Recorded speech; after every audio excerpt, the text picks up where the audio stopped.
If you ever find yourself in Charleston, South Carolina, especially in the heat of late July when the air feels thick enough to drink, take a stroll down Willow Street. There, nestled between a pair of ancient oak trees, sits the house where my story truly begins. The white paint peels from the siding in long strips, exposing the memory of summers spent painting over the same old boards just to keep the weather at bay. The porch sags a little in the middle, as if tired from all the stories it has witnessed, and the garden is always just a little wild, with purple irises poking up among the weeds. It's nothing like the mansions in the historic district or the sprawling estates tourists come to see. Our house on Willow Street is an ordinary house, but it was, for a long time, the center of my universe.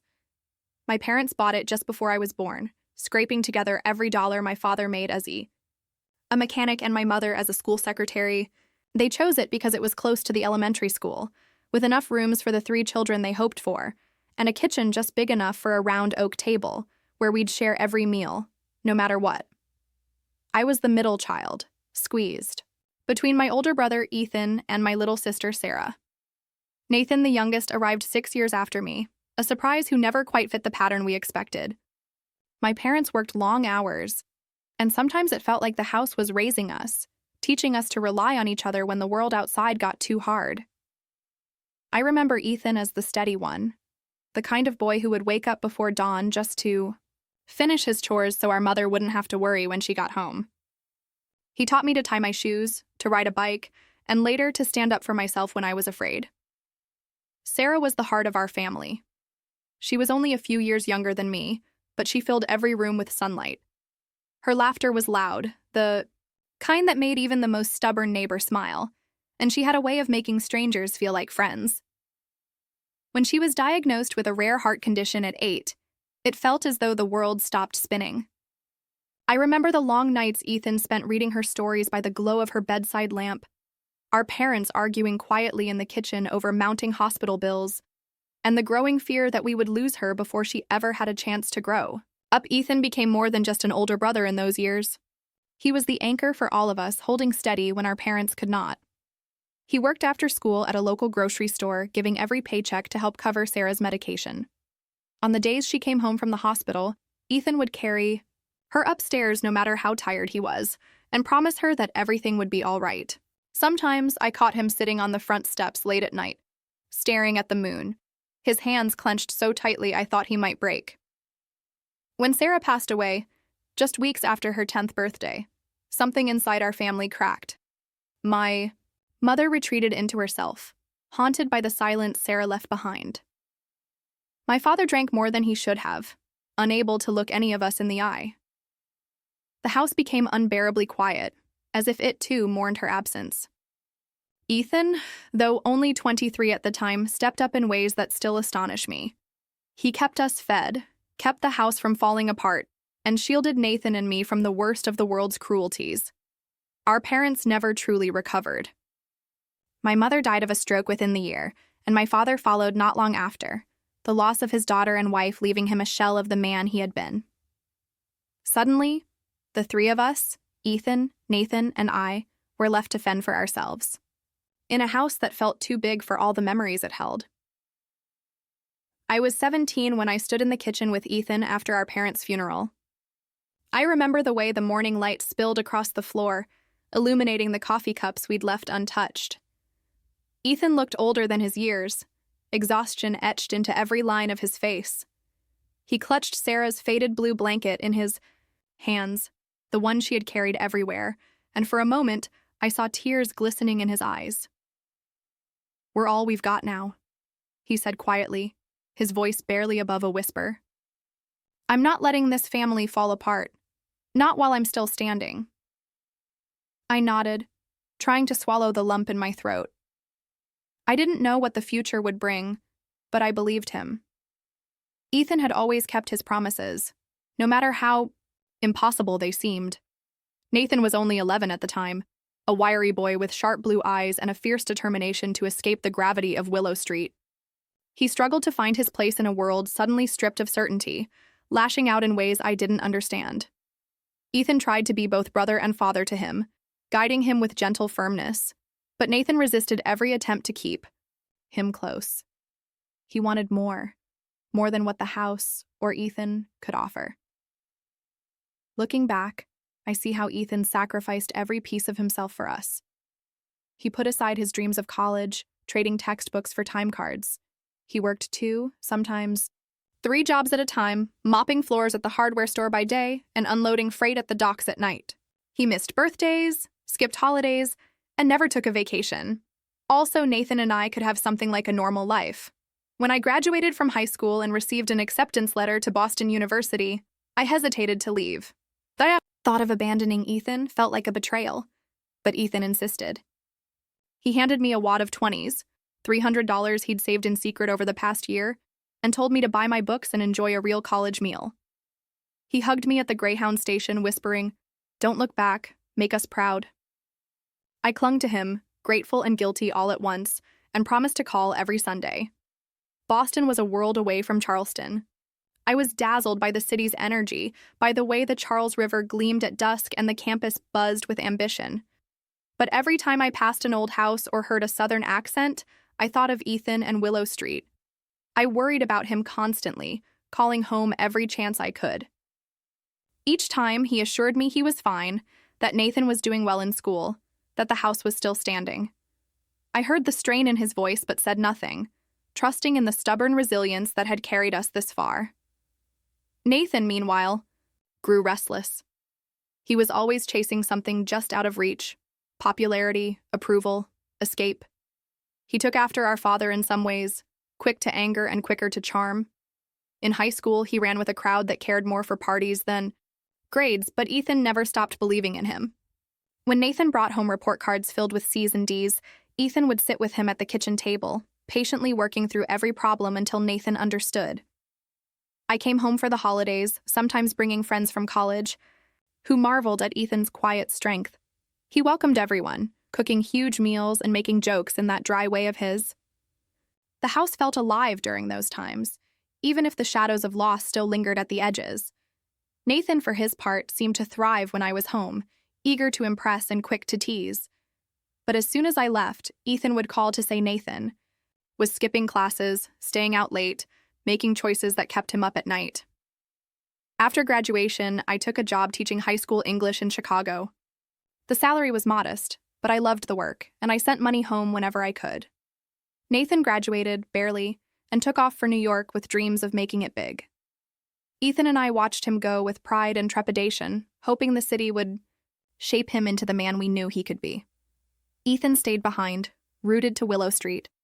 He bought the house outright after years of careful saving, paying the mortgage in full with a cashier's check, $87,000, every cent earned through sweat and sacrifice.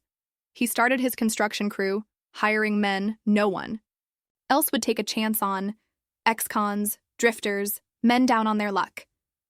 He gave them steady work and treated them with respect, building a reputation for fairness that drew clients from across the city. Still, the house felt empty. Holidays came and went with fewer voices at the table. I tried to visit as often as I could, but life in Chicago pulled me away. Nathan called rarely, always promising to visit and never quite following through. Ethan filled his days with work, his nights with quiet routines, never once complaining about the loneliness that settled in after we all left. Years passed. Nathan married Rebecca, a woman from Manhattan whose family moved in circles I couldn't even imagine. Their wedding was lavish, held in a glass-walled hotel overlooking Central Park. I wore a borrowed dress and felt painfully out of place among the bankers and socialites.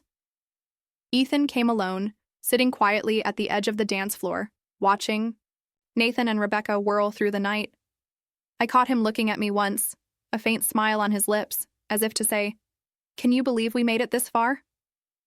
Rebecca was striking, tall, with dark hair pulled back in a severe bun and a laugh that turned heads. She greeted Ethan and me with polite indifference, her gaze drifting past us as if searching for someone more important. Nathan introduced us as his family from Charleston, and I saw the flicker of embarrassment in his eyes. For the rest of the evening, Ethan and I sat together, quietly celebrating in our way, content to watch from the sidelines. Back home, Ethan's life continued as before. He worked long hours, paid his taxes, and kept the house in good repair. Sometimes, Nathan called asking for money, a business venture gone bad, a loan to cover Rebecca's student debt, an emergency that always seemed to require just a little more than the last time. Ethan never hesitated. He sent whatever he could, always telling me not to worry, that Nathan would pay him back one day. But I saw the toll it took. Ethan's hands grew rougher, his back more stooped, and the lines around his eyes deepened. The house on Willow Street began to show its age too, the paint flaking, the roof sagging in places Ethan couldn't afford to fix. Still, he never complained, never turned Nathan away. I asked him once why he did it, why he gave so much when he got so little in return. "Family's all we've got," he said, looking out at the overgrown garden. "If I don't help him, who will?" I didn't have an answer. Maybe there wasn't one. As the years rolled on, Ethan became something of a legend in the neighborhood. People came to him for advice, for work, for help fixing a broken porch or mending a fence. He always found time, always listened, always gave more than he received. To outsiders, he was just a blue-collar worker, a man content with little, but to those who knew him, he was the quiet heart of Willow Street, the last piece of a family that had weathered more storms than anyone deserved. That's how I remember the house, and Ethan, before everything changed. Before the night in Manhattan, before the secrets and betrayals, before the world found out that Ethan Cole was so much more than anyone ever imagined. But for me, it all comes back to that tired old house on Willow Street, the place where I learned what love, sacrifice, and family mean. Years drifted past with the quiet inevitability of the tide. By the time I settled into my small apartment in Chicago, the distance between me and my childhood home on Willow Street sometimes felt like a continent, instead of just a few states. Life in the city was a rush, students' laughter echoing, down long hallways, lesson plans scattered across my coffee table. My evenings often spent grading papers in the golden light of a single lamp. But in quieter moments, I'd find my mind drifting back to Ethan, to Nathan, and to that old house where we'd first learned what it meant to carry one another through grief. Ethan stayed in Charleston, anchored in that weathered house as if it were a promise he had made to the world. He ran a modest construction crew, 5 men most days, sometimes more if a big job came through. His hands were perpetually calloused and flecked with paint, and every year when I visited, he looked a little older, a little more worn, but no less determined. He still woke before dawn, still packed his lunch, still kept every receipt in a battered folder on the kitchen counter. To anyone watching, Ethan Cole was the definition of steady, the kind of man you could build a life around. I marveled at his patience, at the quiet pride he took in his work, and at the way he never seemed to crave more than what he already had. Nathan and Rebecca, on the other hand, were a whirlwind, always on the move. It seemed every holiday card came from a different address, New York, then Philadelphia, then a brief stint in Atlanta, before they finally settled into an apartment in Manhattan's Upper East Side. Nathan sent photos of himself in crisp suits, Rebecca in elegant dresses, both of them smiling as they posed in front of landmarks: the Eiffel Tower, Buckingham Palace, the Grand Canal in Venice. Their social media feeds glittered with images of champagne glasses and velvet ropes, as if life were an endless succession of parties and private jets. For years, I watched them chase after the American dream as if it were a race, always running, a little faster, reaching for something just out of reach. They drove new cars, lived in luxury apartments, and attended charity galas where the price of admission was more than I made in a month. Nathan would call from time to time, his voice buoyant, full of big plans and even bigger promises. Now and then, the conversation would turn practical. He needed a little help with a down payment, or Rebecca's student loans were coming due, or his startup needed a last infusion of cash to get off the ground. Each time, Ethan would quietly send money, never telling Nathan how hard it was to scrape together a few $1,000s when work was slow or a client was late paying. Sometimes he'd even cash in vacation days or take out a small loan, just to make sure Nathan didn't lose whatever he was chasing. It stung to watch this happen, to see Ethan's generosity taken for granted, and yet he never seemed angry or resentful. "He's my brother," he'd say, every single time I asked him why. Family doesn't quit when things get hard, as for Rebecca, she was always polite to me, too polite, almost clinical, as if warmth were something she reserved for others. She called Ethan old-fashioned, said it with a smile that didn't quite reach her eyes. Sometimes when I visited New York, she would offer me a glass of wine, then drift away to talk with friends or answer work emails, leaving me to watch the city lights from their balcony. She wore ambition like a perfume, and I knew it was part of what drew Nathan to her in the first place. Still, in the quiet moments when I was alone with Ethan, I would voice my worries. "You're giving too much, Ethan. You always have." He'd smile, shake his head, and keep his secrets to himself. Time passed in increments of routine: semesters, paychecks, holiday cards, fleeting reunions in Charleston. On the rare occasions, all three of us gathered in that faded house. The air seemed thick with the weight of our memories. Ethan would fire up the old grill, Nathan would regale us with stories of Manhattan, and Rebecca would nod along, always with one eye on her phone. I'd watch Ethan, noting how his smile softened when he thought we weren't looking, how his shoulders relaxed when Nathan laughed, even if the jokes were a little too sharp. It was easy to pretend we were still just kids for those few hours. But as the evening wore on and the shadows stretched across the backyard, reality always crept in. Inevitably, the conversation would shift to money. Nathan would talk about a new business opportunity, a restaurant partnership, a boutique hotel, a promising tech startup, always just one big breakaway from changing everything. Rebecca would mention the latest fundraising gala or charity, board she had joined, her tone suggesting that philanthropy was less about kindness and more about connections.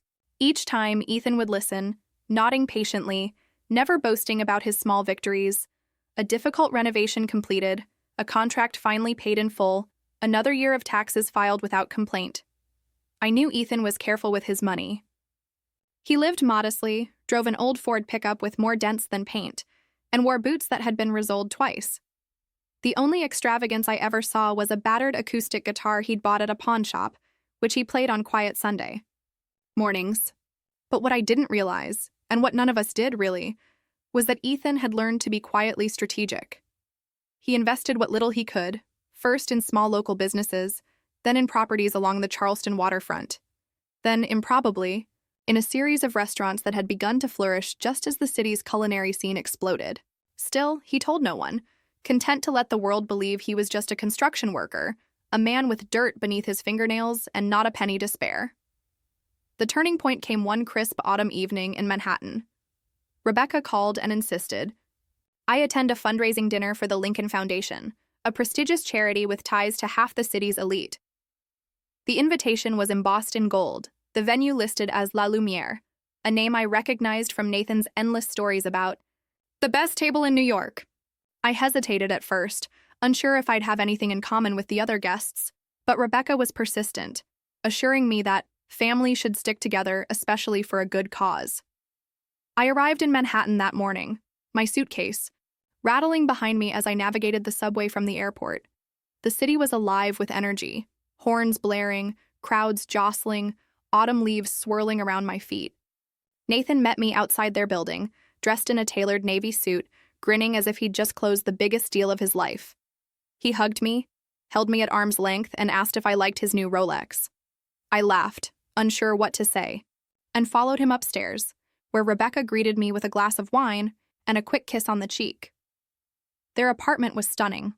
High ceilings, floor-to-ceiling windows overlooking Central Park, original art on the walls.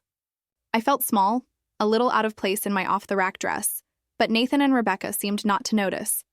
We chatted about work, about Charleston, about the latest Broadway shows, and where to find the best coffee in the city. Nathan was in high spirits, telling stories about deals in London, parties in Paris, investments in LA. Rebecca floated between guests, her laughter bright and effortless, always pausing to compliment someone's shoes or discuss a mutual friend's new venture. That evening, we dressed for dinner. I watched as Rebecca expertly swept her hair into a chignon, her dress a sleek black column that belonged on a runway. Nathan fussed with his cufflinks, glanced at his reflection, and offered me a wry smile. "Try not to embarrass us tonight," he teased. I tried to laugh, feeling the old sibling rivalry return for a moment, sharp and familiar. La Lumiere was even more dazzling in person than in photos. The entrance was flanked by uniformed doormen, the foyer lit by a massive crystal chandelier. Inside, waiters glided between tables, carrying trays of champagne and tiny hors d'oeuvres. The room was a swirl of designer gowns and tailored tuxedos, the air humming with the low thrum of important conversations. I spotted celebrities, business moguls, and politicians, all mingling as if this were the most ordinary of Tuesday nights. We were seated at a table near the front, our names printed on heavy linen cards. Ethan arrived just as the first course was being served, his suit plain but perfectly fitted, his expression composed. He greeted us quietly, shaking hands with Nathan and Rebecca, hugging me briefly. If he felt out of place, he gave no sign, simply folding his napkin and listening as Rebecca chatted about the evening's program. The speeches began, introductions, testimonials, a stirring video montage of the foundation's work. As dessert was served, Nathan leaned forward, glass raised, and called for everyone's attention. The room quieted, the lights dimming slightly as he stood. "I'd like to propose a toast," Nathan began, his voice carrying across the marble floors. "To my brother, Ethan Cole, who may never understand what real success looks like, but at least knows a good meal when he tastes one." He paused, smiling as laughter bubbled around the table. "He's always been there for us, working hard, doing the kind of honest work most of us wouldn't last a day at. Here's to Ethan, the heart of our family." The laughter was gentle at first, but I could see the edge in Nathan's smile, the way he looked at Rebecca for approval. My stomach twisted, and I glanced at Ethan, expecting embarrassment, maybe anger. Instead, he smiled, lifted his glass, and stood as the room quieted again. "Thank you, Nathan," Ethan said, his voice calm and steady. "That's kind of you." He paused, then turned to the room. "I'd like to add something, if I may." There was a brief silence, broken only by the clink of silverware and the shifting of chairs. Ethan set his glass down, his gaze sweeping across the sea of faces, some familiar, most not. "I'm grateful to be here tonight," he began. "La Lumiere has always been a special place for me. It's been my privilege to own and operate this restaurant for the past 5 years." The words landed softly at first, barely more than a ripple across the room. Then, as the meaning settled in, the effect was electric. Heads turned, whispers began, and Nathan's smile froze on his lips. Rebecca's eyes widened, her hand tightening around her champagne flute. Ethan continued, undaunted. "What most of you don't know is that I've been investing in businesses like this one for a long time, with the help of some extraordinary people, many of whom started with nothing, just like I did. We've managed to build something we're truly proud of." He glanced at Nathan and Rebecca, his expression gentle but resolute. "Family is important to me. That's why I never talked about any of this before. But sometimes the truth deserves its moment." The silence that followed was thick, almost suffocating. I saw the confusion on Nathan's face, the disbelief in Rebecca's. Around us, conversations sputtered and restarted, hushed and hurried, as guests absorbed the revelation. In the space of a few sentences, Ethan had transformed, from a blue-collar afterthought into the most powerful person in the room. After dinner, the whispers grew louder. Nathan pulled Ethan aside, demanding answers. Rebecca tried to laugh it off, insisting it was all a misunderstanding, but her composure was slipping. By the next morning, the story had spread. Emails, bank statements, and legal documents surfacing that painted an ugly picture. Nathan and Rebecca, in a desperate attempt to protect Ethan's assets, had tried to have him declared legally incompetent, hoping to gain control over what little they believed he had. What they didn't realize was the scale of Ethan's holdings. His name was on the deeds of not just La Lumiere, but 6 restaurants, 3 boutique hotels, and several prime pieces of real estate in Charleston and Savannah. Every loan he'd made to Nathan, every debt he'd quietly paid for Rebecca, had been cataloged and documented, part of a meticulous record-keeping Ethan had started years before. Their scheme unraveled in hours, their reputations crumbling, under the weight of Ethan's truth.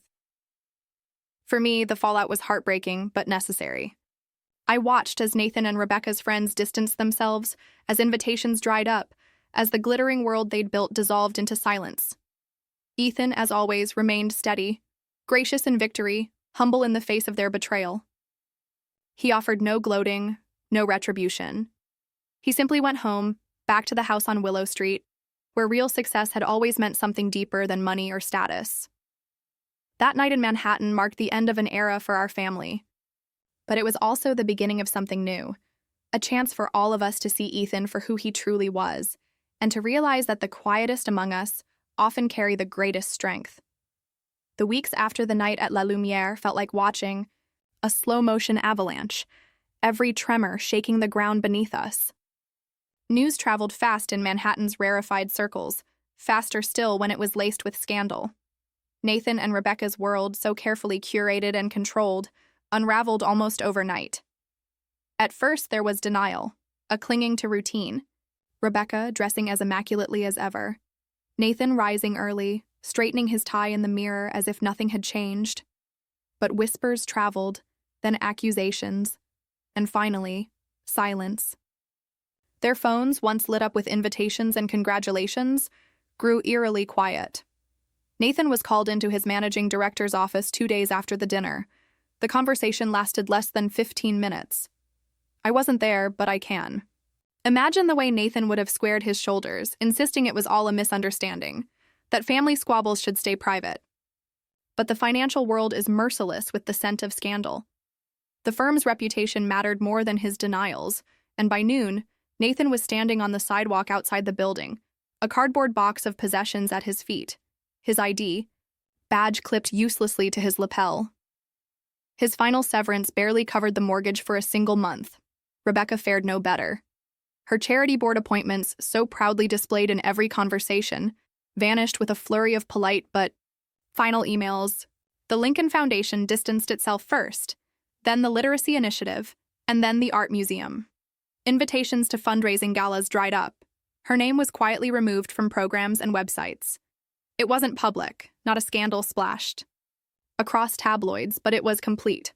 The doors of that world had closed, and no apology or explanation could pry them open again.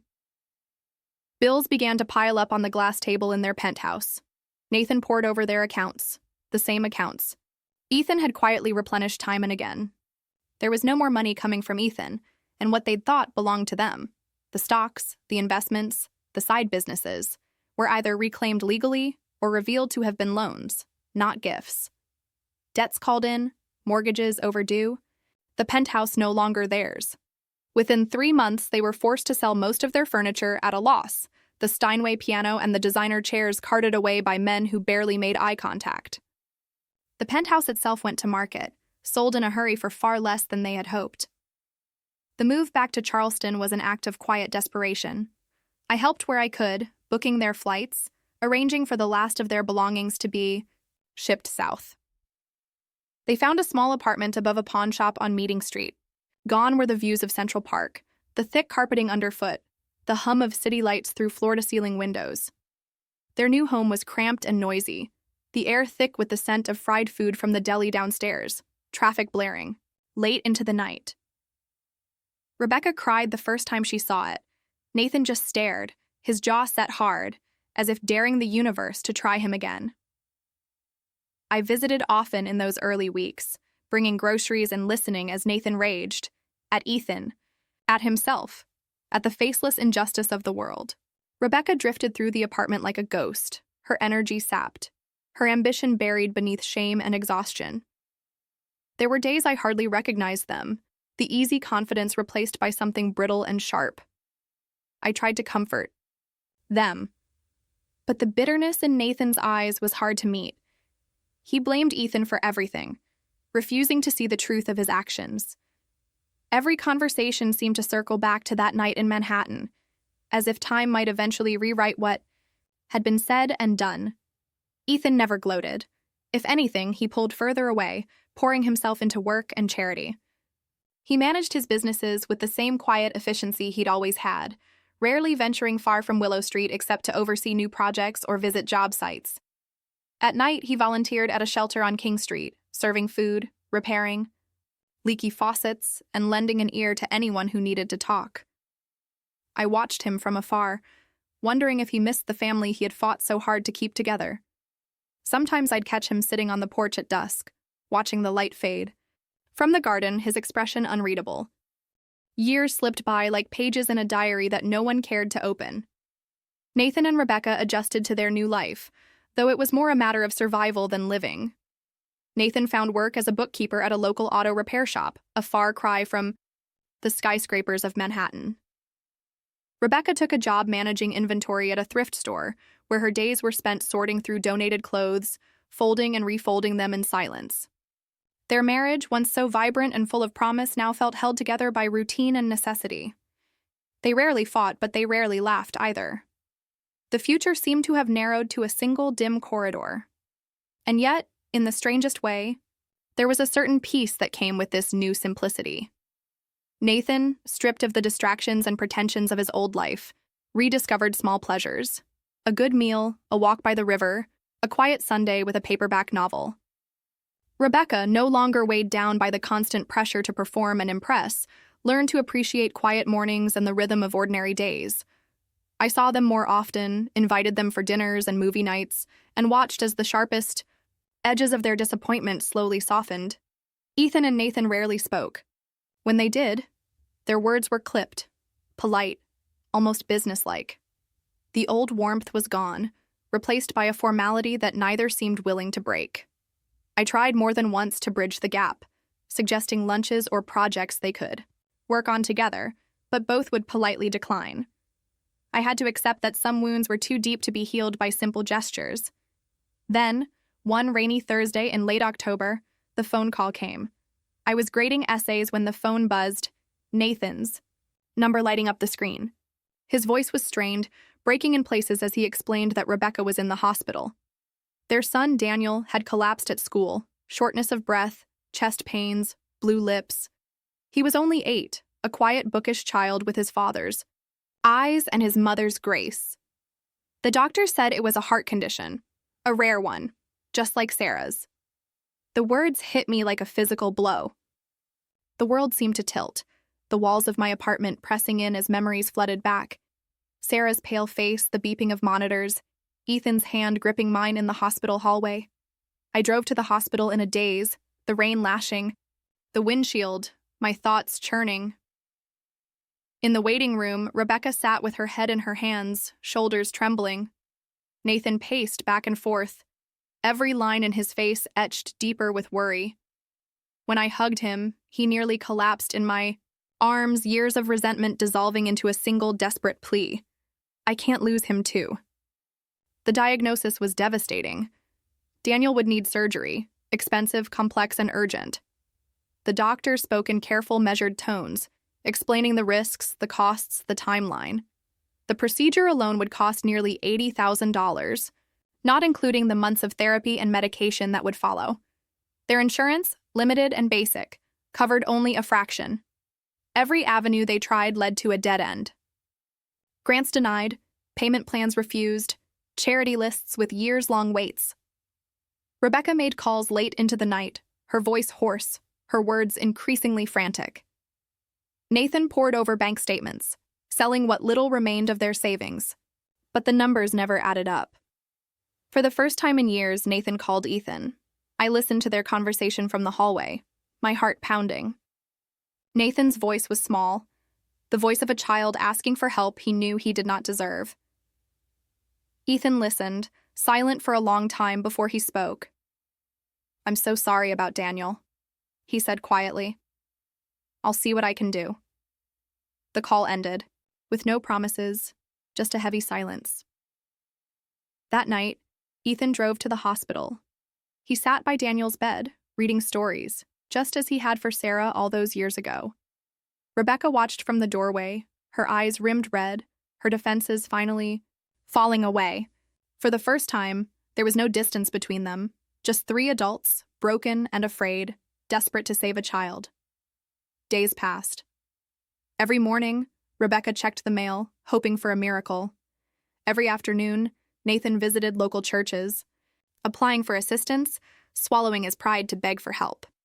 I watched helplessly, wishing I could do more, haunted by the memory of my powerlessness when Sarah was sick. Then, one afternoon, Ethan received a call from a woman at the hospital's financial office. She was calling to thank him for his generosity. His charitable trust, she explained, had just approved funding for a young patient's surgery. Ethan was confused at first. He had established the trust years before, setting aside a portion of his business profits to fund pediatric care in South Carolina. It was managed anonymously, with no direct oversight. The foundation selected recipients based on need, not name. Ethan pressed for details, and the woman read out the case. 8-year-old Daniel Cole, rare congenital heart defect, surgery scheduled for the following week. The trust had already paid the hospital in full. Ethan sat down heavily on the edge of his bed, the phone clutched in his hand. The pieces slid into place. Nathan's desperation, Rebecca's tears, Daniel's familiar eyes. He realized that he had, without knowing it, saved his own nephew's life. When he told me, we sat together in stunned silence, the weight of it all pressing down. I saw tears glistening in Ethan's eyes, not from pride, but from a deep, aching sadness. I never wanted it to be like this, he said, voice rough. I wanted to help, but not because they were desperate, not because it was the only way. I hugged him, feeling the years of pain and love and loss swirl around us. You did help, I said. That's what matters. You gave Daniel a chance. The surgery went ahead the following week. I spent hours at the hospital, watching as the doctors worked, the monitors beeped, and the hours dragged by. Ethan sat in the waiting room with Nathan and Rebecca, quiet and steady, his presence a lifeline. When the surgeon finally emerged, smiling and exhausted, to say that Daniel was stable and the operation a success, relief flooded the room. Nathan broke down, sobbing into Ethan's shoulder. Rebecca hugged me, whispering thank yous through her tears. In the days that followed, a fragile truce emerged. Ethan visited often, bringing meals and books, sitting with Daniel as he recovered. Nathan, humbled and shaken, spoke less of blame and more of gratitude. Rebecca began to smile again, her old ambition tempered by something softer. There was no grand reconciliation, no tearful apology, just the slow, halting steps of a family trying to find their way back to each other. I watched as Daniel grew stronger, his cheeks filling out, his laughter returning. The scars would remain, both on his chest and in our hearts, but for the first time in years I felt hope blooming. Ethan continued his work, managing his businesses, volunteering at the shelter, and tending the house on Willow Street. He never mentioned the trust, never claimed credit, content to let his actions speak for him. Nathan and Rebecca started over. Their new life was modest, built on hard work and honesty, but it was real. The bitterness faded, replaced by something quieter, more enduring, a gratitude born of suffering, a love forged in loss. And as I sat on the porch of Willow Street watching the sunset with Ethan, I realized that true wealth was never measured in dollars or pounds, but in the lives we touch, the hearts we heal, and the family we choose to forgive. Some stories reach their endings not with a single moment of triumph, but with a gentle unfolding, like dawn slowly softening the darkness. That's how the healing of our family began. It was not dramatic or sudden. It came in the quiet hours, the small gestures, the willingness to begin again despite all that had been lost. In the months after Daniel's surgery, something shifted. Within us all, a kind of silent truce that allowed us to begin weaving the frayed threads of family back together. The hospital was where that change truly began. Ethan's visits became a ritual. Every morning, he brought Daniel a new book or puzzle, and every afternoon he would sit by the window and read aloud, just as he once did for Sarah.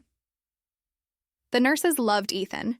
He was generous without being showy, always finding ways to make their long shifts easier.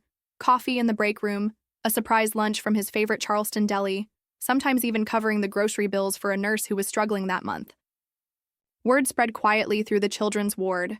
Mr. Cole, the man who always wore work boots and a gentle smile, was a friend to anyone who needed one. I watched the walls between Ethan and Nathan slowly dissolve. At first, their conversations were awkward, stilted. Updates about Daniel's condition, polite questions about work, the sort of careful language people use when they're afraid to cause more pain. But over time, the old habits of brotherhood crept in. One afternoon, I walked into Daniel's room to find Nathan teaching Ethan a new card game, both of them laughing so hard they nearly dropped the deck. It was the first time in years I had heard them laugh together without bitterness. Rebecca changed too. The ordeal stripped away her carefully cultivated composure, revealing a vulnerability that she had always tried to hide. She confided in me late one night, her voice low as Daniel slept beside her. "I used to think being important meant having people look up to you. Now I just want to be the person Daniel needs me to be." She decided to return to school, enrolling in a nursing program at the local community college. It was hard work, more difficult than anything she had ever done, but she discovered an unexpected joy in caring for others, real people with real struggles, far from the world of charity galas and cocktail parties. Ethan, for his part, never mentioned the trust or the fact that it was his generosity that had saved Daniel's life. He didn't need thanks. Instead, he became a steady presence in our lives again, not as a benefactor or a savior, but as a brother, an uncle, and in many ways, the father figure Nathan and I had lost so young. On weekends, he would invite us all over for dinner at Willow Street, and the old house, for so long filled with echoes and regrets, began to ring with laughter once more. Our family was different now. We were smaller, a little battered by grief, and the world's sharp edges, but in that new closeness, there was a kind of peace I had never known. Nathan found a job at a local outreach program in Charleston, managing volunteers and connecting families in need with the resources that had once saved us. It paid modestly, just enough to cover rent and groceries, but it filled him with a sense of purpose that no Wall Street paycheck ever could. He became a quiet fixture in the community, known for his patience, his willingness to listen, and his refusal to turn anyone away. Rebecca's nursing studies were grueling, but she thrived in the challenge. She worked nights at the hospital to support her classes, studying by Daniel's bedside as he slept, flashcards spread out like a second blanket. It was not easy. There were nights she called me in tears, overwhelmed and exhausted, but she never quit. When she graduated, the entire ward celebrated, and Ethan was the first to stand and applaud. Her first job offer was from the very hospital that had saved Daniel. She accepted without hesitation, determined to pay forward the compassion she had received. Daniel recovered slowly but steadily. The boy who had once been so fragile, so cautious, grew into a strong and curious child, eager to explore the world. He became a fixture at Willow Street, following Ethan through the garden, learning the names of flowers and how to patch a leaky roof. Ethan spoiled him in quiet ways, building him a treehouse in the backyard and teaching him how to play chess. For Daniel, family was something simple and unbreakable. He never knew about the trust, the betrayals, the secrets. He just knew he was loved. As for me, I watched all of this unfold with a kind of awe. I had spent so many years believing that forgiveness was something that had to be earned, that wounds like ours could only heal with time and distance. But I was wrong. It was compassion, not time, that changed us. Ethan's refusal to hold a grudge, his determination to lift us rather than pull us down, had done more for our family than any apology or act of contrition ever could. The years passed. Willow Street became our gathering place again, the heart of our little clan.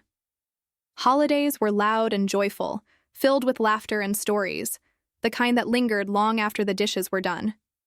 We celebrated small victories, Rebecca's nursing degree, Nathan's first grant for his outreach program, Daniel's first home run. Ethan's businesses flourished. He expanded his restaurant group, opened a culinary school for underprivileged youth, and donated millions to children's hospitals across America. But he never left Willow Street. The house, with its peeling paint and sagging porch, remained his anchor, a quiet testament to all that had been lost and found. Ethan traveled more often, too, sometimes to Europe, where he visited old friends and new ventures, sometimes across America to see the impact of his charitable work firsthand.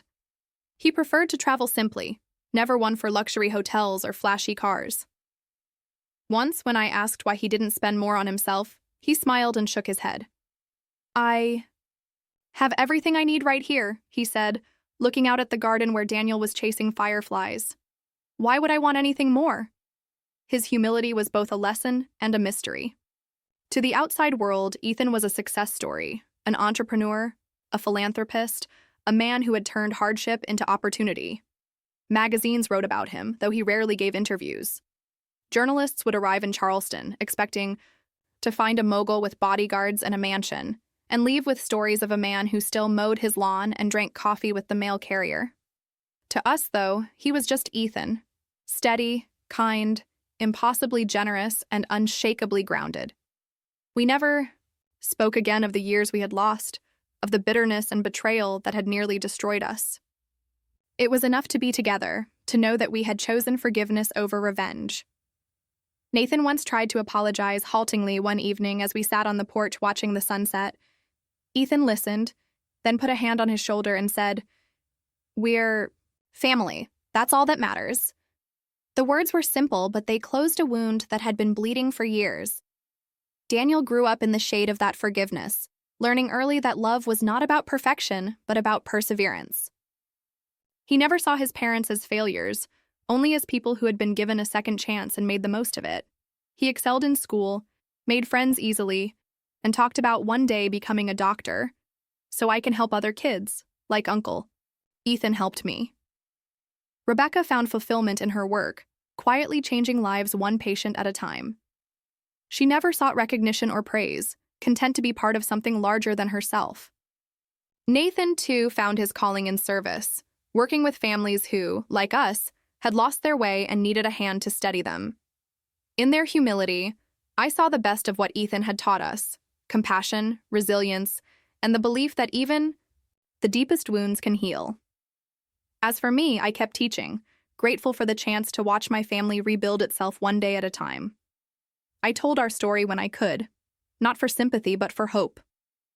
My students, many of whom carried wounds of their own, listened with wide eyes as I explained that wealth wasn't measured in bank accounts or accolades, but in kindness, in grace, and in the courage to forgive. Ethan's legacy stretched far beyond Willow Street. The culinary school he founded became a beacon in Charleston, offering young people a path out of poverty and into purpose. The children's hospitals that bore his name in their donor halls saved hundreds of lives. But if you asked him, he would always point to the family gathered around the battered kitchen table, to the laughter that now filled the rooms once haunted by silence, and say, "This is what matters." There were times when I would find Ethan in the garden, sitting on the old bench beneath the magnolia tree, eyes closed, listening to the wind. I asked him once if he ever thought about leaving, about selling the house and starting over somewhere new. He looked at me with a gentle smile and said, "Home isn't a place, it's the people you love. As long as you all are here, I'll never need anything else." Looking back now, I understand that true wealth isn't found in dollars or pounds, or even in the security they buy. It's found in the redemption of broken relationships, in the quiet courage to start again, and in the grace to forgive even when it hurts. Ethan's greatest gift to us was not his money or his success, but his unwavering belief that compassion could rebuild what anger had tried to destroy.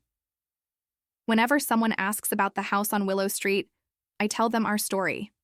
I tell them about loss and betrayal, about second chances and healing. I tell them that in the end, we chose hope over bitterness, and that was what saved us. The house stands as a testament to that choice, weathered, imperfect, but filled with light. Years from now, when I am gone and the house is only a memory, I hope someone will walk past it and feel the warmth that lingers there. I hope they will understand that the real legacy of Ethan Cole was not the empire he built or the fortune he gave away, but the family he refused to give up on. That is what endures. And as the sun sets over Willow Street, painting the sky in shades of gold and rose, I sit on the porch with Ethan and know, without doubt, that we are rich beyond measure. Not because of what we have, but because of what we've found. Each other, at last, whole and forgiven.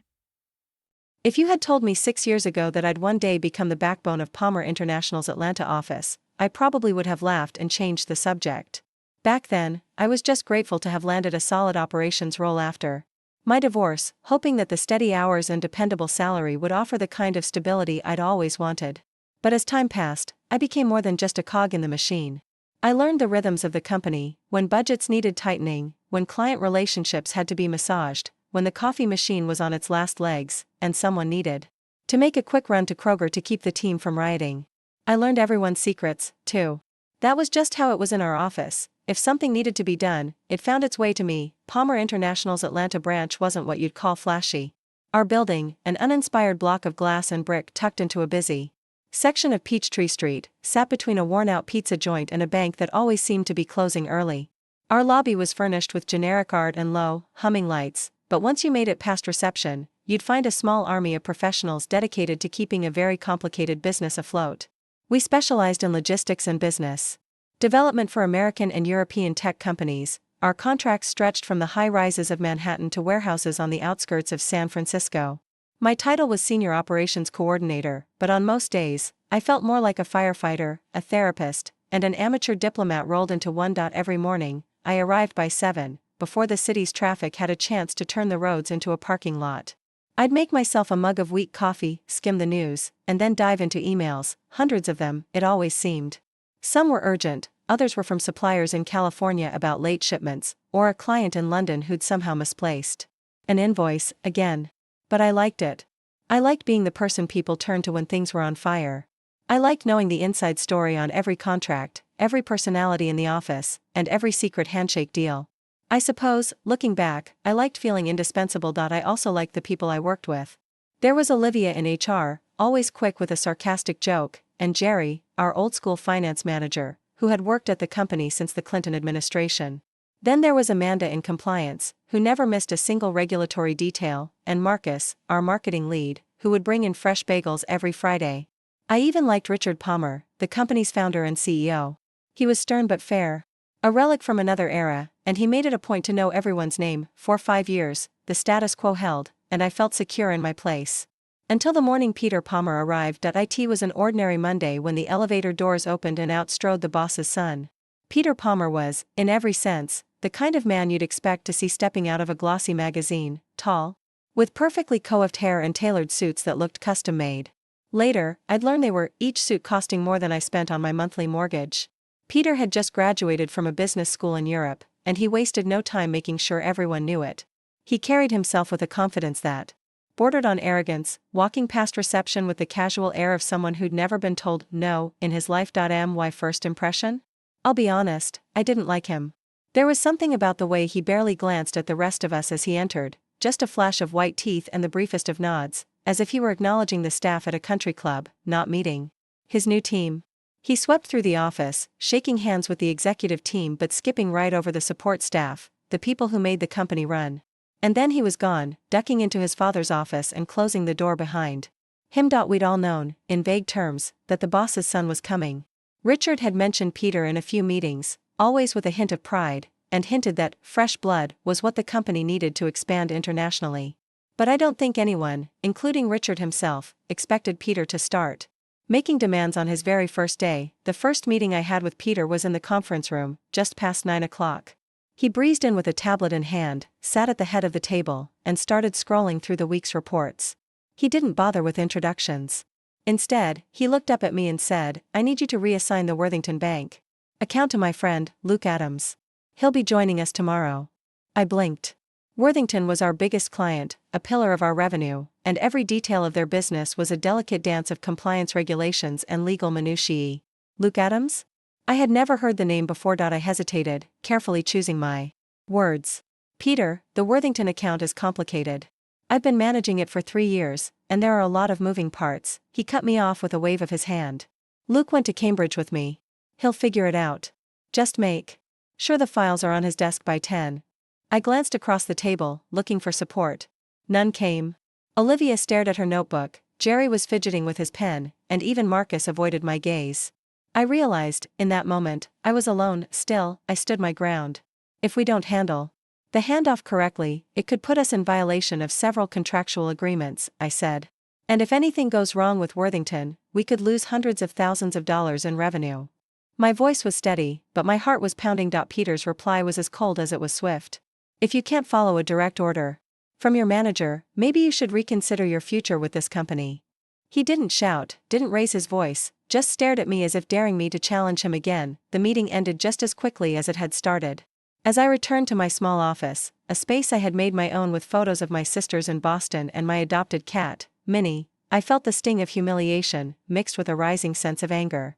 Who was this kid to threaten me? I had spent years earning the trust of Worthington and every other client who kept Palmer International afloat. I knew the contracts, the compliance protocols, the risks, and the realities. Peter had never even attended a single negotiation call. That day, as I watched him strut around the office, dropping orders and dismissing people who disagreed, I realized I was going to have to protect myself. I didn't have powerful connections or a fancy degree, but I did have experience, and I knew how to cover my tracks. So I started documenting everything, every reckless demand, every threat, every backdoor deal. I created a private file on my laptop at home, backing up every email and copying every memo that seemed questionable. I saved voicemails, printed meeting notes, and, after a while, even started keeping a journal of the daily chaos. If Peter Palmer wanted a war, then I was going to give him one, but I'd do it by the book. I'd survive, not by fighting fire with fire, but by shining a light on every corner he tried to keep in the dark. What I didn't know then was that my stubborn refusal to give in would set off a chain of events that would change everything, for Palmer International, for Peter and his father, and me. But on that first Monday, all I knew was that my job, and maybe my entire career, was suddenly at risk. I would need all my wits, my allies, and every ounce of resilience I had. As the sun set over Peachtree Street, I made myself a promise: I would not be bullied out of the work I loved. If the Palmer men wanted to play games, they would soon discover that I had learned how to win them. Looking back, those first few months after Peter Palmer's arrival were the hardest of my entire career. It felt as though everything I'd worked for, all the trust and steady progress we'd built at Palmer International, was being unraveled right before my eyes. If Chapter 1 was about shock, Chapter 2 was about survival. Peter wasted no time making himself known. He seemed to believe that leadership was a matter of volume and bravado, strutting through the halls with his expensive suits and louder opinions. He'd walk into meetings late, announce sweeping changes with no warning, and then disappear to play golf with his friends from business school. No sooner had he arrived than he started slashing budgets. Departments found their operating funds halved overnight. Travel approvals, which I used to handle carefully, became a matter of whim. Peter once approved a $10,000 flight to New York for himself and his so-called strategy consultant, but then denied a $350 training expense for one of our analysts. He made wild promises to clients, mostly European fintech companies and a handful of American logistics firms, offering delivery times, new services, and custom pricing models he'd just invented that morning. I'd sit in on these calls and feel my stomach drop. Sometimes I'd try to quietly correct him or offer more realistic timelines, but he would either cut me off or brush past me with a look of annoyance. Worse, he never once apologized when his plans failed. He just blamed someone else. The effect on the office was immediate. People who had been with Palmer International for years started handing in their resignations. Olivia King, our HR manager and my closest friend at the company, was the first to go. One Friday afternoon, she came to my desk looking tired and older than I'd ever seen her. "I got an offer from Morgan & Howe in Chicago," she said quietly, "and I think I need to take it." I hugged her tightly, fighting back tears, and wished her well. But inside, I was scared. If Olivia was leaving, something was wrong. After that, the departures came in waves. 3 of our best analysts, the ones who'd helped me land the Worthington bank account, left within a month. I watched Marcus from marketing pack his things, followed a week later by Danielle from procurement. Each time someone left, Peter would send out a cheery all-staff email about embracing change and fresh perspectives, but those of us who remained knew what was happening. The core of Palmer International was cracking with every exit.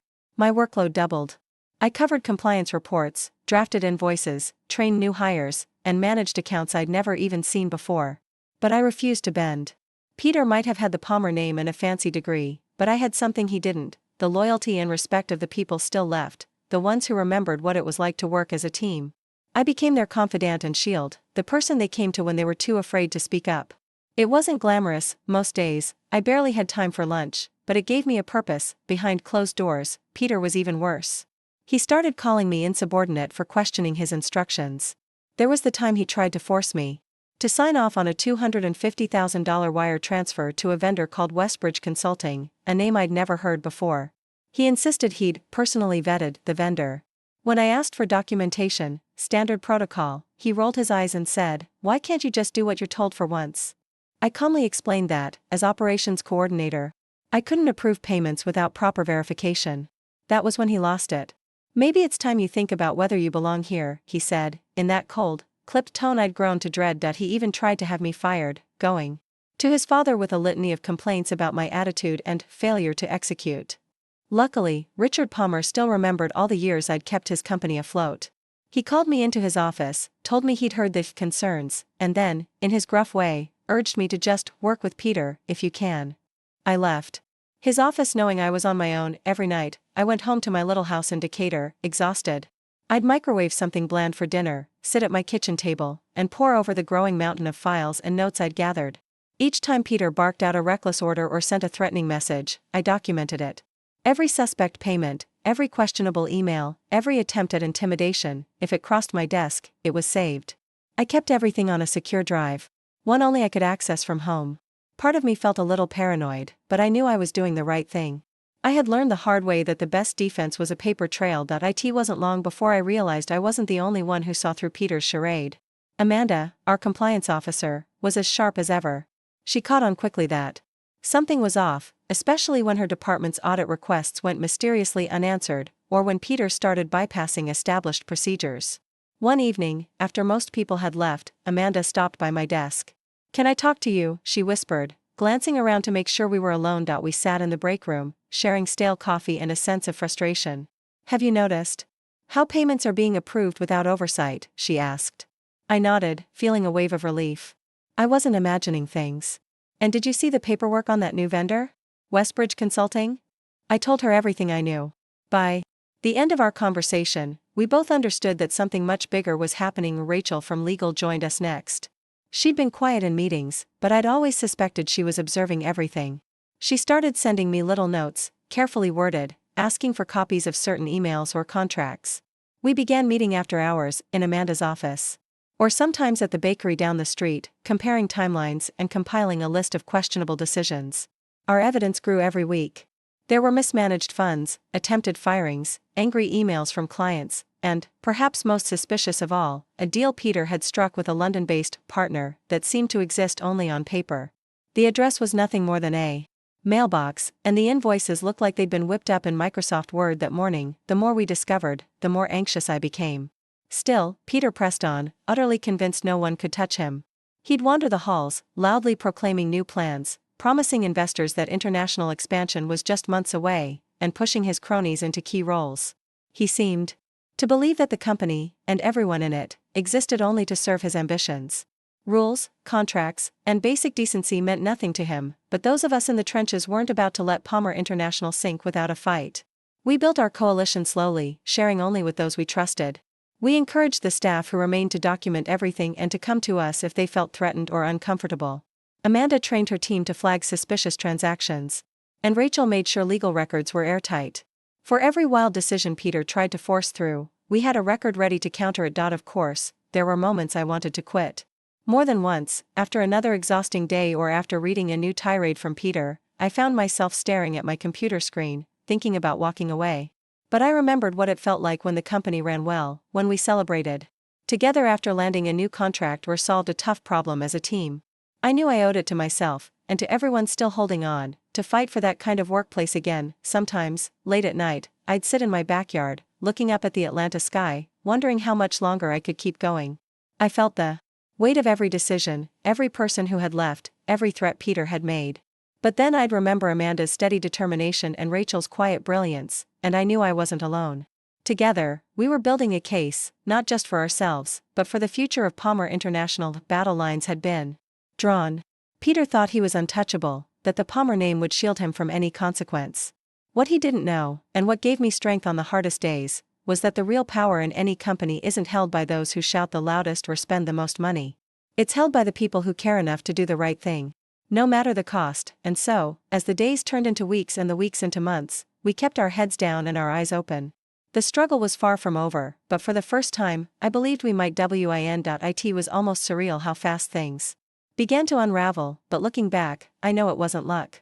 It was the slow, careful work that Amanda, Rachel, and I had done for months, the hours spent collecting evidence, the late-night meetings, the whispered conversations in the hallway, and the relentless commitment to keeping Palmer International from slipping off the edge. Still, even with all our preparation, nothing could have prepared me for the storm that was about to hit. The spark, fittingly, was Worthington Bank. Worthington had always been more than just our biggest client, they were a pillar of Palmer International's reputation. We'd built their trust over the years, carefully meeting their compliance standards, navigating their endless legal requirements, and delivering steady, reliable results. Every quarter, when the numbers came in and our Atlanta office posted another win, I felt a quiet pride. That partnership was the gold standard for us, and I'd been the main contact since my second year with the company, but Peter had never understood that relationships mattered. To him, Worthington was a target, a trophy he could flash in front of investors. He had no patience for the slow, careful work that made that account successful. Instead, he tried to innovate, pitching them new services he dreamed up after one too many drinks with his strategy consultant. He sent emails with lists of proposed upgrades, none of which had been vetted by legal or compliance. He promised them speed, discounts, and integrations that our systems couldn't deliver. And, worst of all, he made commitments without ever consulting the people responsible for making them happen. It didn't take long for Worthington to notice. At first, the emails trickled in, questions about changes to their reporting, confusion over billing, a polite request for clarification. I did my best to triage the fallout, looping in Amanda when the compliance questions got tricky and Rachel when the legal risks appeared. But Peter kept pushing, convinced that he could win them over by sheer force of personality. When they politely declined one of his offers, he tried again, this time CCing the CEO, Richard Palmer, as if that would intimidate them into submission. Then came the breaking point. I arrived at the office one Tuesday to find a flagged message from Worthington's legal department. They were, in their lawyerly way, furious. They listed half a dozen violations of their contract and threatened to terminate the relationship if we did not immediately resolve the issues. Buried in the email was a single, devastating sentence: if Palmer International cannot uphold our agreement, we will be forced to seek services elsewhere. I felt my stomach drop as I read it, knowing just how catastrophic losing Worthington would be, not just for me or the Atlanta office, but for the entire company. The fallout was immediate. Richard Palmer summoned me and Peter to his office, slamming the door behind us. His face was red, his jaw tight. He read out sections of the Worthington contract, word for word, his voice shaking with barely contained anger. Peter, for the first time since he arrived, looked genuinely nervous. I trusted you to handle this, Richard said, glaring at his son. Do you understand what's at stake here? Worthington is nearly 20% of our annual revenue. If they walk, the board will want someone's head, Peter sputtered, trying to shift the blame. The team wasn't keeping up. I was trying to deliver more value, Richard cut him off. You ignored every procedure, every warning, every piece of advice. This is not how we do business. He turned to me. What would you do if you were in my position? I looked Richard in the eye and told him the truth. If we want to save the Worthington account, and our reputation, someone needs to take responsibility. We need to make things right, immediately, and show them that Palmer International still has integrity. That meeting ended with no resolution, just a sense that the air was running out of the room. Peter stalked off to his office, slamming the door, while Richard stared out the window, lost in thought. For the first time, I saw real doubt in the old man's eyes. He was torn between loyalty to his company and his family, and it was clear the two could not coexist much longer. That afternoon, Amanda, Rachel, and I met in the conference room. We all knew the time had come. This is our chance, Amanda said quietly. We can't let him destroy everything we've built. Rachel, always meticulous, slid a folder across the table. Inside was a thick stack of printouts, emails, memos, wire transfer requests, client complaints, and audit logs. At the front was a timeline, showing exactly how Peter's actions had cascaded into crisis. We have to take this to the board, I said, the words heavy in my mouth. If we don't act now, there won't be anything left to save. We spent the next 2 days working late into the night, piecing together the story. Amanda compiled a compliance summary, highlighting every violation of policy, every risk that had been ignored. Rachel drafted a legal analysis, showing how Peter's reckless decisions had exposed us to lawsuits and regulatory fines. I put together the financial impact, how much money Peter's mistakes had already cost us, and how much more we stood to lose if things didn't change. We even secured a sworn statement from a former VP in New York, who Peter had tried to bribe into looking the other way during an earlier fiasco.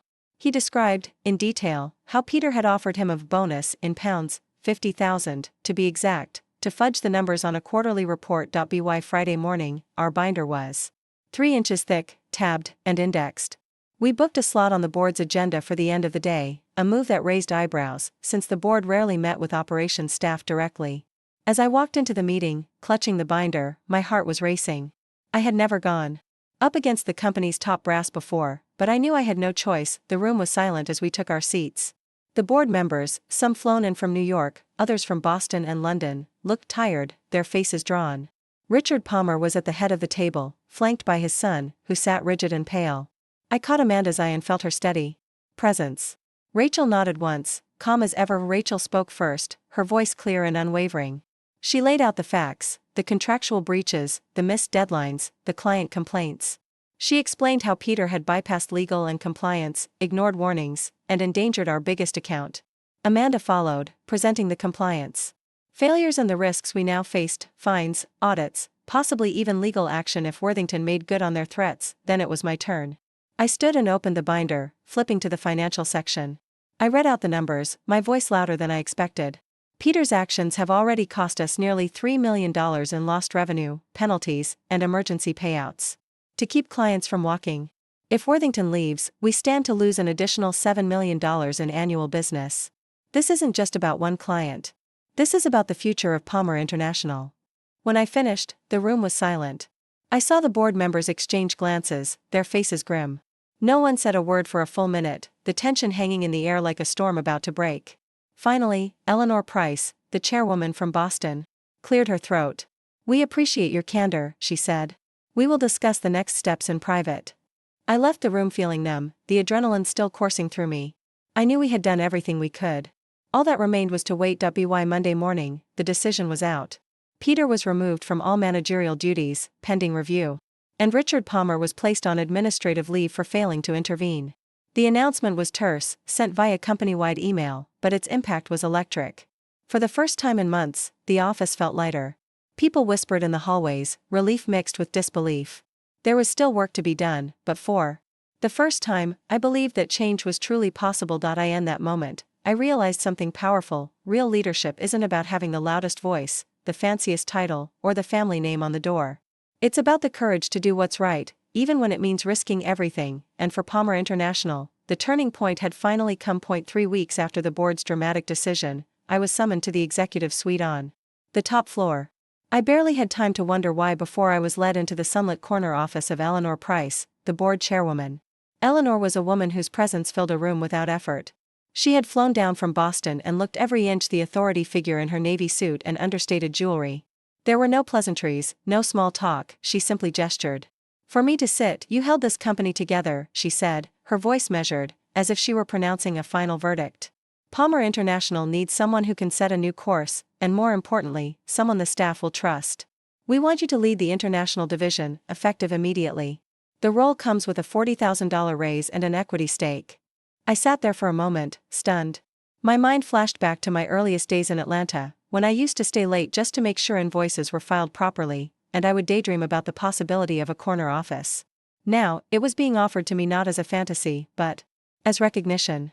I could feel my breath catch in my chest. I smiled and said, "Thank you, Eleanor. I accept." The weeks that followed were a whirlwind.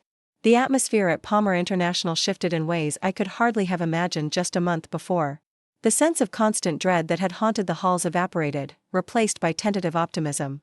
I started my new role by calling a company-wide meeting, not in the glass conference room that had become a symbol of Peter's rule, but in our casual downstairs kitchen, the heart of the company. People filled every seat, some standing along the walls, all eyes on me. For the first time in months, I saw hope on their faces. I spoke honestly about what had happened and what needed to change. I acknowledged the pain and uncertainty we'd all endured. "We can't rebuild this company by pretending nothing happened," I said. "We're going to restore trust, insist on transparency, and remember that our values are what set us apart." I promised that accountability would be more than just a buzzword. Everyone, including myself, would be held to the same standard. My first order of business was to rebuild the leadership team. I called Olivia King in Chicago the next morning. She answered on the second ring, her voice cautious. "Is this a social call, or?" "I want you back, Olivia," I said. "I need you. The company needs you. Name your salary." There was a long pause, and then a burst of laughter. You always did know how to make a girl feel wanted, she said.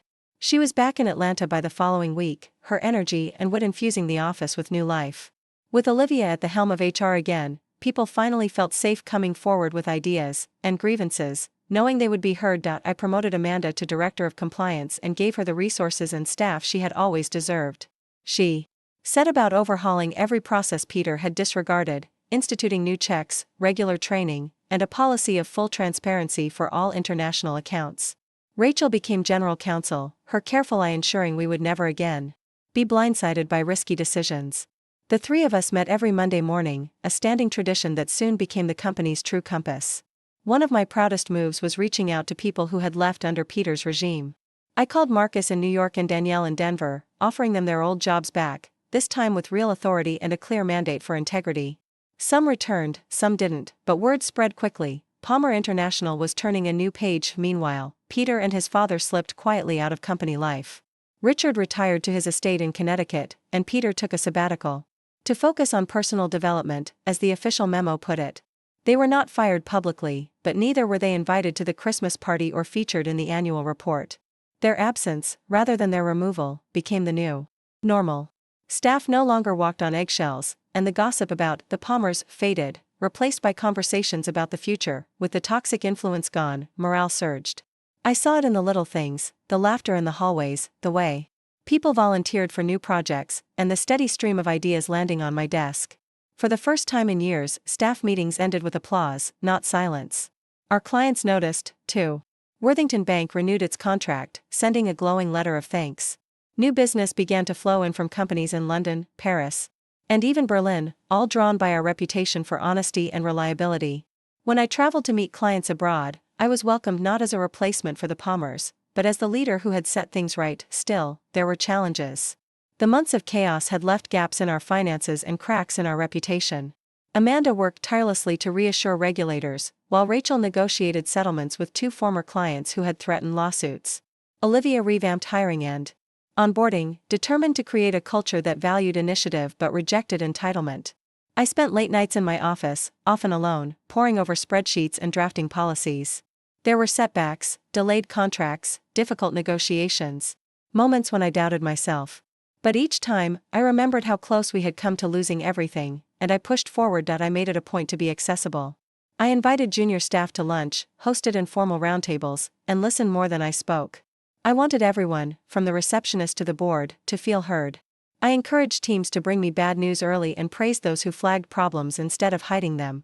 Slowly, trust was rebuilt, one conversation at a time. One of the most meaningful days came 6 months after my promotion. We hosted an all-staff event at a local park, a real celebration, not just a corporate photo op. As I watched people play softball and eat barbecue, I felt the kind of warmth that can't be faked. I looked around at the people who had survived the storm with me, Amanda laughing with Rachel under the trees, Olivia corralling a group of interns, Marcus telling stories by the grill. My house in Decatur felt more like home than ever. The burdens of the past had finally begun to lift. Travel became a regular part of my life, but it never felt burdensome. I went to London to sign a partnership with a British tech firm, stood under the Eiffel Tower in Paris with our new European director, and took meetings in New York with investors who had once been wary. Each trip reminded me how far I had come, not just as a professional, but as a person. I was no longer the woman who kept her head down and took orders. I was the one setting the standard, laying the groundwork for the next generation. The year ended on a high note. Profits rebounded, employee turnover dropped to an all-time low, and our client satisfaction scores topped 95%. But what mattered most to me was the respect I'd earned, the handshakes, the thank yous, the quiet looks of trust from colleagues who had seen the company's worst and chosen to believe in its best. On the last day before Christmas break, I stayed late in the office. The city lights glowed beyond my window, and the only sounds were the hum of the heater and the distant laughter of my team finishing their work. I thought of the binder of evidence that had started it all, now locked away in a file cabinet, and the quiet resolve it had taken to bring the truth into the open. I knew there would always be challenges ahead, but I also knew I would never face them alone. Standing up for what was right, against all odds, had saved Palmer International. In the end, it had given me something I never expected, not just a career, but a sense of purpose, belonging, and respect that would last far beyond any title or paycheck. As I turned off the lights and stepped out into the cool Atlanta night, I knew the story of this company was just beginning. And this time, it would be written by all of us, together.